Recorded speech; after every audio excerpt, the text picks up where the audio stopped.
back. So last week, Luciano Diorio joined me, and we talked about the trends in residential and commercial real estate. And I asked him to come back, and he's back right now. He is right across from me in the studio. He's a certified residential and commercial real estate broker, regional president and partner at CDN Global. Luciano, thank you so much for coming in. Hi, David. Happy New Year. It's great to be here. Great to see you. And you're here with your assistant, your son. Yes. Is along with you. So Valeria's in the studio as well. That's great.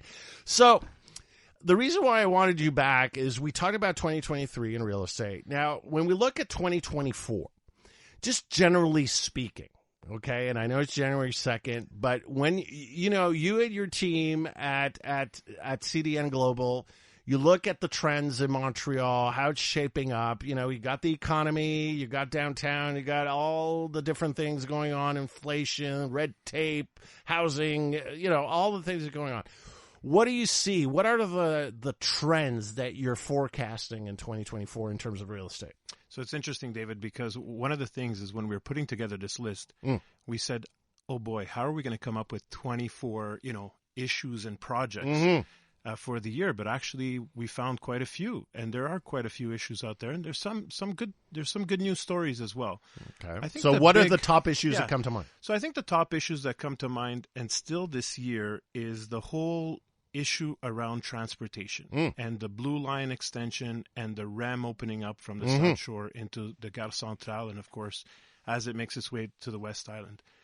Why is that important? It's important because right now what you're seeing actual digging taking place. Right. If you were to be traveling along Jean Talon Street East, anywhere between P9 Boulevard going eastwards towards Galerie d'Anjou, you'll notice there are different sites that have actually been demolished.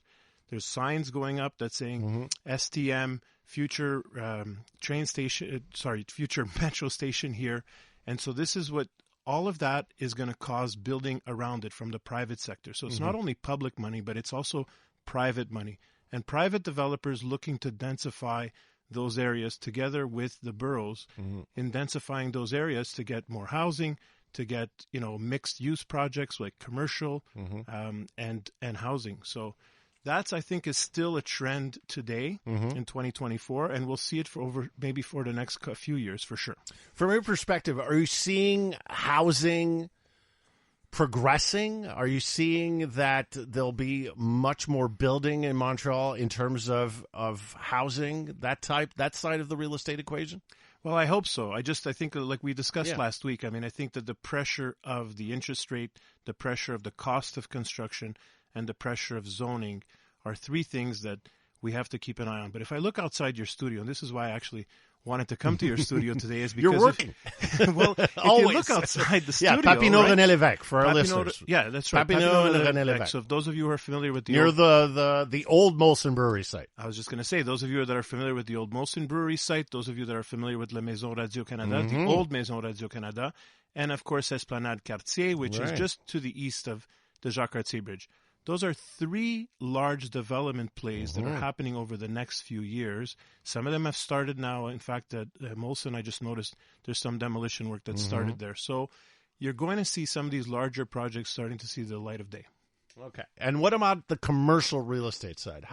What do you see happening? Because, again, we're thinking that the economy is slowing down, but it's only certain aspects of the economy is slowing down. It's very, very difficult to follow. So what are you forecasting on the commercial real estate side? It is difficult to follow, but I think one of the things is if you look at the industrial sector, the industrial sector vacancy is still around 2% and just hovering at about 2% vacancy. So that's pretty good, which means is there's demand for industrial space. And industrial space, what does that mean? That means warehousing, that means manufacturing. So there's still a demand for that type of space.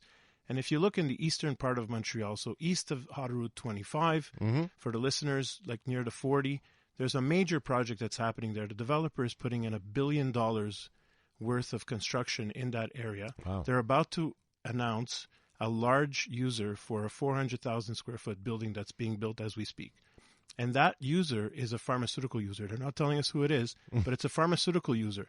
And why is this important? It's important and made it to the list because it's a user that is in the pharmaceutical business and coming to the eastern part of the city, which is known for mostly petrochemical and mostly for, food type businesses. Right. But now pharmaceutical moving towards the eastern part of the island. What does that tell you? It means that there's a demand for that type of space, and you just can't find it on the island. So you've got to move where you can find it, and the eastern part of the island is where you can find it. Okay. One other trend that we talked about last week and last year, and it's funny because it sort of parallels the HR conversations and trends that I had with AJ Pangakar, is about people working from home. I mean, this is something that is now a constant. This is not an exception. Now, a lot of people are working from home, which means that there are a lot of office buildings that are basically underused. There's a lot of vacant office space. So how is the market, the real estate market, that office space real estate market reacting, and what do you forecast for 2024? So on buildings that are what we consider AAA buildings, that's the highest quality of office space? Highest quality, 1250 René Lévesque, Mille de la Gauchetière. Deluxe. Okay. Those buildings are actually faring very well. Okay. Employers want to bring their employees to nice office space, and so that's the kind of spaces that they're leasing. The challenge is in the class B minus, I would say, or even C buildings that were, traditionally industrial buildings converted into loft-style buildings and loft-style offices where they have large floor plates, where now they're wondering, hey, do we convert these back into industrial space? Maybe that's a solution. So that'll be something to look at in 2024 in terms of the use of space for some of these buildings that, quite frankly, some of them have just come to the end of their useful life. And so where do we go from here? That's certainly something to look at in 2024. So are you seeing any major players converting these office buildings into residential? Because you're signaling that it might go more to conversions on the industrial side. Are you seeing anybody trying to convert or looking to convert to residential? Some, but still very, really?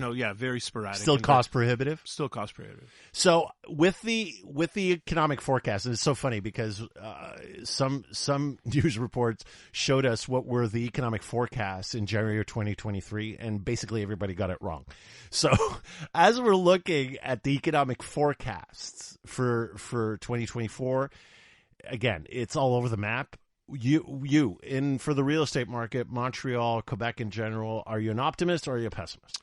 I'm an optimist, a cautious optimist, I would say. Cautious optimist, but here's the thing, is that there are opportunities, and there always are opportunities. And especially if you're out there looking for office space, or if you're looking for industrial space, there are opportunities out there. It's just a matter of finding them. I mean, interestingly enough, retail is still doing quite well. Really? And so some demand for retail, despite some reports that have come out recently. Yeah, anecdotally, we still see so many empty spaces in the key downtown areas of Montreal, but you're saying that overall it's looking good. Overall, there's demand. Actually, many of our signs, the calls that we get off our signs are for retail requests. Well, good. Yes. All right. We are leaving each other on a hopeful note. Absolutely. Thank you so much, Luciano, for coming in. Great to meet your son, and all the best for 2024. Thanks for having us. Take care. Luciano Di Orio, certified residential and commercial real estate broker and regional president and partner at CDN Global.